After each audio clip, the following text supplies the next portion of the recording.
A portion of today's episode is sponsored by WB Games. The Legend of the Deltarune is a lie. Many of the characters we've fallen in love with actually play very different roles than we originally thought. And now it's time to reveal the truth. The truth about our heroes, their greatest enemy, and the Legend of the Deltarune itself.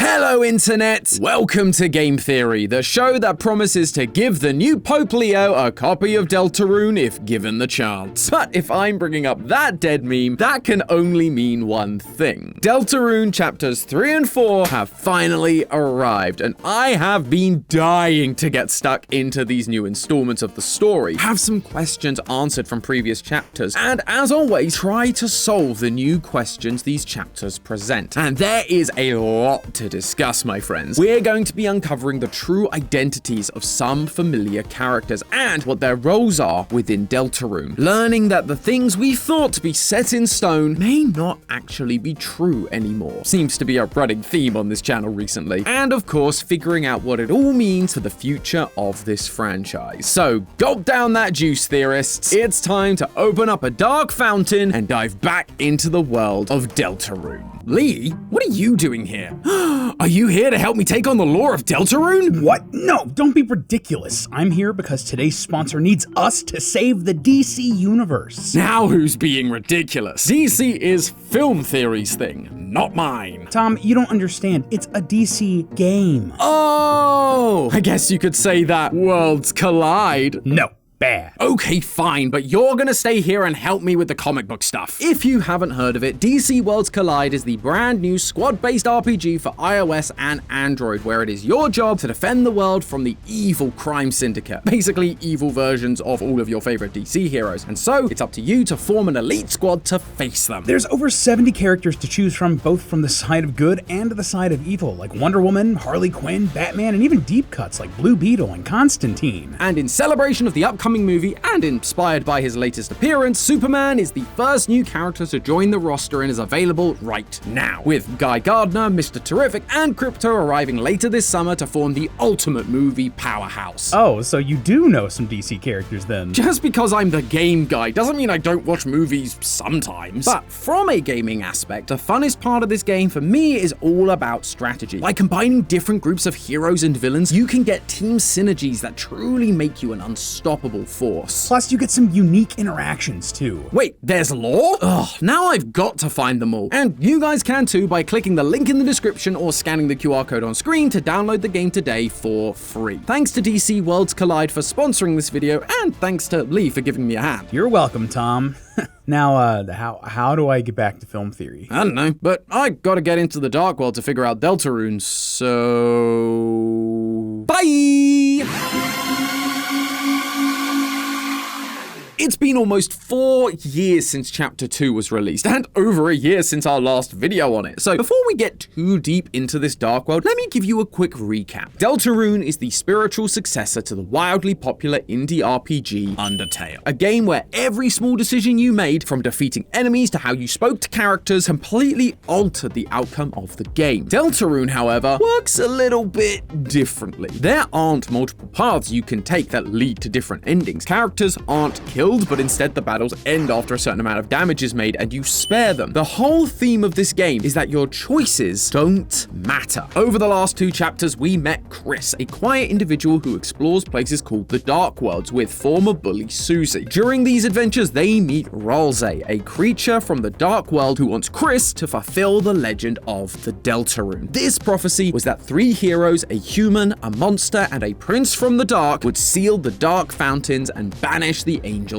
heaven. Again, highlighting the idea that their destinies are set. They cannot be changed. And even if you try to force a change, like you can in Chapter 2, where you do a genocide-like run, making your friendly neighbor Noel freeze enemies to death, it still doesn't change the outcome. It only affects how you got there and how Noel behaves. Not exactly what people were expecting when the game first came out, but something you can do to affect the outcome of this channel is hitting that subscribe button. We're actually on our way to hitting 20 million subscribers, and we're planning something really special for when we hit it. But if you want to find out what that is, you gotta hit that button. If you're skilled enough, that is.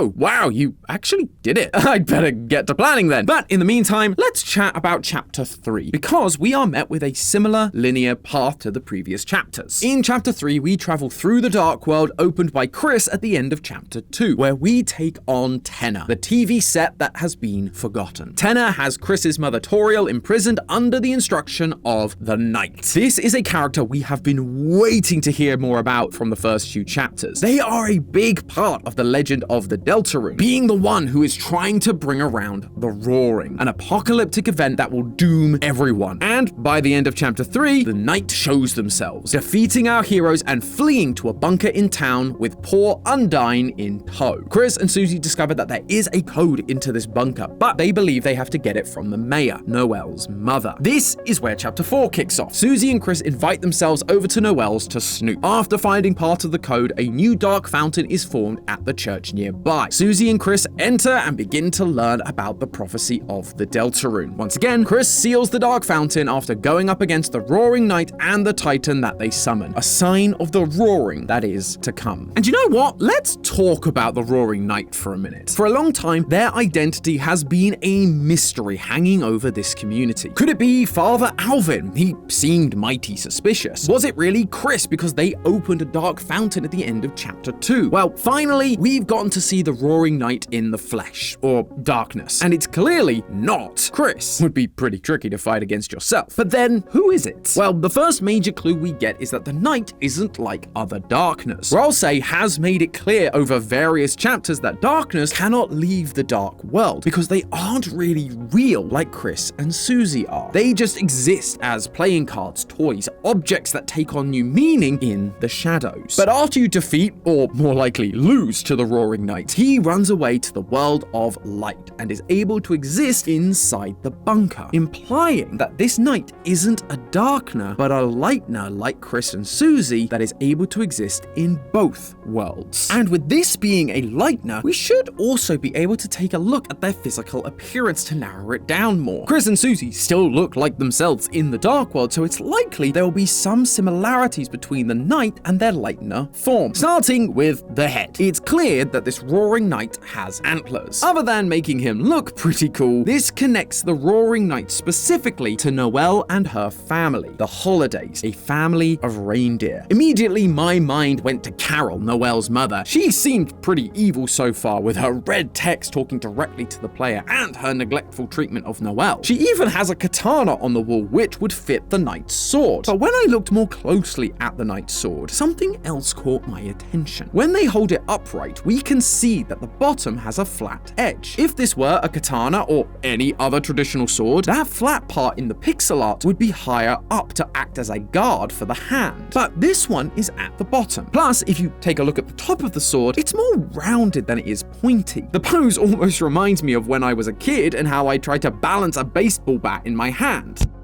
Wait, in previous chapters, Noelle recalls how her older sister Des would hit Chris with a wiffle bat if they were lying. And we know that taking items into the Dark World transforms them, like our sword really just being a pencil. Des is also the only member of the family we haven't met yet. We actually know very little about Des, other than her full name is December, keeping with the holiday theme. She is no longer around, and weirdly, that she's left-handed, based on her mouse being on the left side of her computer. And wouldn't you know it, the Knight also wields their sword in their left hand. But there's more than a wiffle bat sword that connects the Roaring Knight to Des. When trying to look for the code to the bunker, Chris enters Des's room and finds Des's guitar. That guitar has shown up once before during the Spamtum Sweepstakes ARG that happened a few years ago. Players found a web link called deltarune.com/Des. By going to that webpage and clicking on the guitar, it plays a song called FindHer.ogg.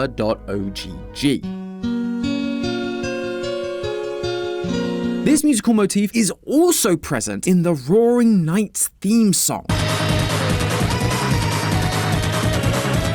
The music in this game is exceptional. Toby Fox is a fantastic composer, and so to make a song with such a similar motif cannot be a mere coincidence. Especially when in Chapter 3, there is a slot machine where you can enter as many points as you like to get a prize, and if you choose to spend 1,225 points, a strange room appears. In this room is another machine that contains a piece of lacquer, small, dark, and triangular, just like a guitar pick. And don't think I forgot about the number of points you entered to get to this secret room. 1225, as in December 25th, Christmas, a December holiday. And the cherry on top of all of this is that when Chris actually looks at this guitar in Chapter 4, what do they find? The code to the bunker. The code to the bunker that the Roaring Knight is hiding in is inside Dess's guitar. Dess is the Roaring Knight. But then why is she fighting us? Why is she trying to bring about the roaring, letting darkness take over the light world and letting Titans rule? Well, it all comes down to the rest of the Legend of the Deltarune. Or should I say, the real legend. In Chapter 4, when we enter the Dark World in the church, a church that believes in the Legend of the Deltarune, by the way, we encounter glass panels that Ralsei reveals are the prophecy of the Deltarune. You'd think we already knew all of this. We were told most of it by Ralsei in Chapter 1, but it turns out there's a little more to the story, and something about it wasn't sitting right with me. In the later part of the prophecy, it says this: the first hero, the cage with human souls and parts. The second hero, the girl with hope crossed on her heart. And the third hero, the prince alone in the deepest dark. And last was the girl. At last was the girl. When reading the prophecy, Susie comments on how the prince is Ralsei, the first hero is Chris, and the girl is her. That, however, didn't sit right with me because the image we have of the girl doesn't look like Susie. The image of the first hero is the heart, which is us and Chris being the vessel. The image of the third hero is Ralsei in a robe, but the image of the second hero is carrying a sword and wearing what looks like a gown. Susie doesn't ever really carry a sword. She's known for her axe, and she definitely hasn't worn a gown. Plus, when Susie attempts to open the dark fountain later in the chapter, all the colors were wrong. Things aren't exactly the same as the real Dark World, because though Susie knows how to open a dark fountain, she isn't the real hero spoken of in the prophecy. Susie is simply believing it must be her because Ralsei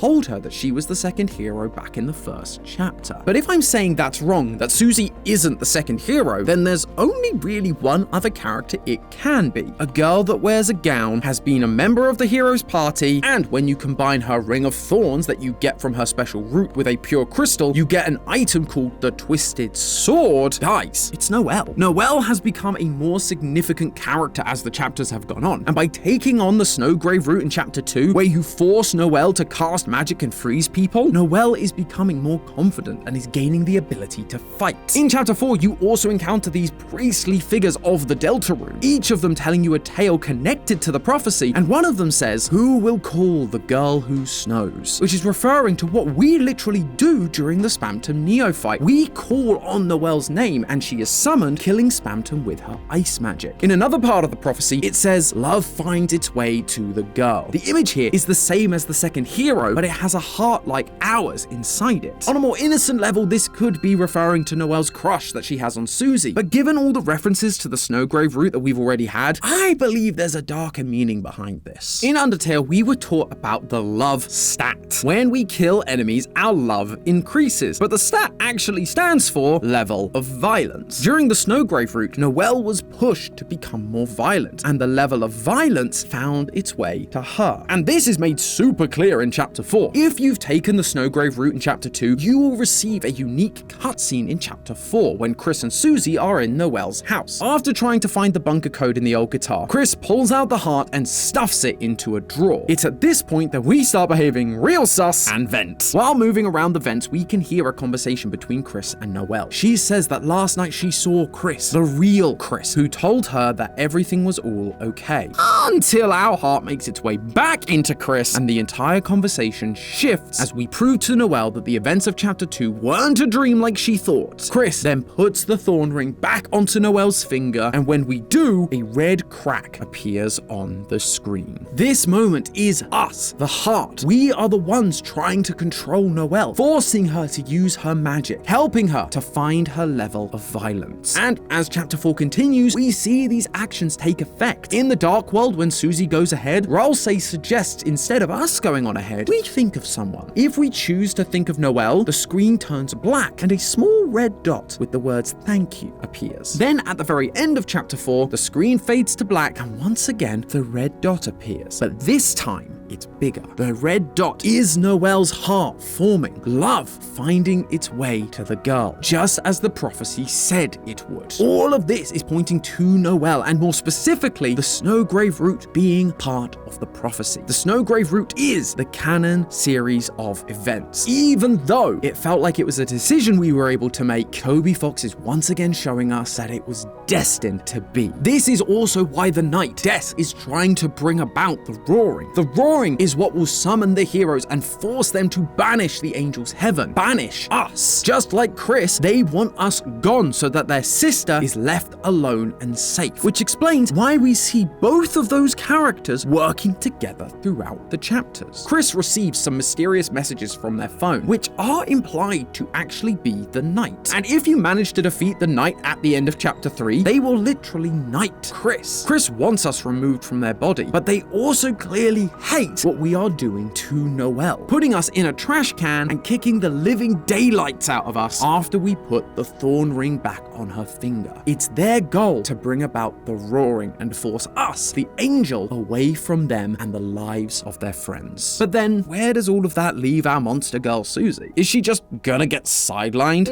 Not exactly. In chapter 3, when you're allowed to play the 8-bit minigame, there is a secret ice palace you can travel to. On the door is the Deltarune symbol, but it's slightly different to what you might remember. It's pretty hard to see because, well, it's 8-bit, but the symbol actually has 4 triangles on it instead of the usual 3. Before now, we believed the 3 triangles represented Chris, Susie, and Ralsei, the 3 heroes. But now we're being shown 4 people are a part of this, and that's actually reflected in the prophecy too. It's just that Susie, and by association we, have been conflating 2 parts of it. The girl that Susie believes to be her is mentioned twice in the prophecy, once as the second hero, and the second time at the end. At last was the girl. This is a list of characters. First the vessel, second the girl, third the prince, and then last is another girl. There are 2 separate girls in this prophecy, and if you look into the game files, the image used behind the final girl is labeled Rude Buster. Rude Buster is a move unique to Susie, so though she may not be named as one of the 3 heroes, she clearly has something important to do with the prophecy. And I think I know what that role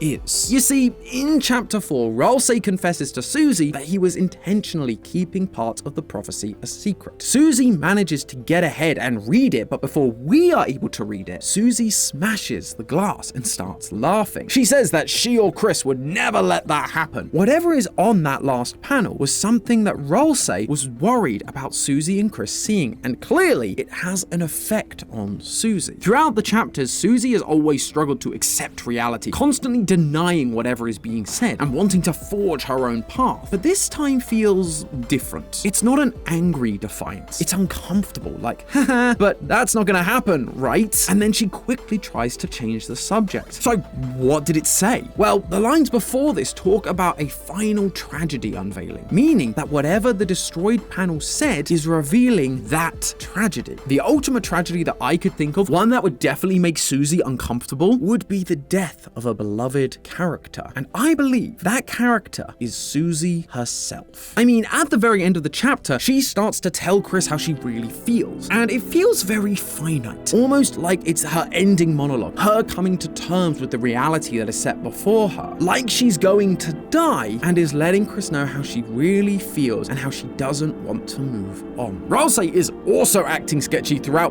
both of these new chapters. Not only are they hesitant whenever Susie brings up the prophecy, but Ralsei also makes a point to always talk to Chris about how nice Susie is. He even does it directly after Susie smashes the glass. And I always thought that was a little suspicious. Obviously, one of the reasons Ralsei is doing this is because they know what we know. Susie isn't one of the heroes. He jumped the gun when Susie arrived and made an assumption only to realize it wasn't correct, and that she is instead the second girl Noel mentioned. But the real reason he's acting so strange, I suspect, is because Ralsei knows of Susie's fate, that she isn't long for this world, and so he's trying to make sure however long she has left is an enjoyable experience, rather than us ruining it by favoring Noel over her. And actually, Noel is a big reason why I think Susie has to die. Remember, this tragedy leads us to banishing the angel's heaven, which, as we spoke about in a previous theory, is the good ending here. We are the angel and our actions are bad for these characters, as we've seen play out with Noel. And actually, Noel growing in her levels of violence leads me to believe that we, the players, are growing her powers in order that during the final battle, the angelic-looking Noel will become the perfect vessel for us to use in order to control everything and everyone. But I also believe Susie, despite not being one of the main three, is the one that's going to save Noel, and in the end, the entire world. In Chapter 4, Chris has a moment of playing the piano. Chris is actually great at playing the piano. We see it referenced time and time again throughout the game, but while we are in control of them, they suddenly suck because we cannot play piano. However, during Chapter 4, Susie calls Chris by their name and tells them to play very sincerely, which leads to Chris, for a brief moment, gaining back control and playing without our inputs. Now, we know that Chris can rip out our heart and take back control of their body at any moment, but that is not what happens here, and that's why it's so special. Chris is able to gain back control while we are still inside of Chris. Susie's kind and authentic words had the ability to tear Chris away from our control. And I believe that Susie is going to be able to do the same thing for Noel. However, Noel is clearly far more powerful than Chris. That's the whole point of the Snowgrave route, making her stronger, which means it's going to take something much bigger to move Noel. But we do know that Noel has a massive crush on Susie. So seeing her die while under our control because of our control, I suspect that will be enough to pull Noel back to reality, out of our control, so that the three heroes, Chris, Noel, and Ralsei, can banish us for good. Now, the prophecy follows a classic AABBC rhyming scheme, and lines 1, 3, and 5 use 10 syllables, while lines 2 and 4 use 8. So while this next bit is purely conjecture, I'm going to put some money on the prophecy going a little something like this. And then, when all hope is lost for the tale, the final tragedy unveils. To save the world, there is only one way. The girl's death breaks the angel's sway. Only then will the worlds be saved. I'll admit, a lot of this is on the more speculative side, but what an awesome story arc it would be for Susie. The class bully turned into a selfless warrior, willing to do whatever it takes to save the world. Although it would also mean her losing one of the character traits that makes her so unique. Susie is constantly defiant, attacking when we don't tell her to, moving around without our inputs. But if she does sacrifice herself for the good of the world, then she's just like Chris, the Knight, Noel, Ralsei, even us, who are just following a set path that Toby Fox has pre-planned. Then again, I suppose that's kind of been the point from the start, hasn't it? But hey, that's just a theory. A game theory! Thanks for watching. And thanks again to WB Games for sponsoring a portion of today's video. World premiere on Game Theory. Where is Wally?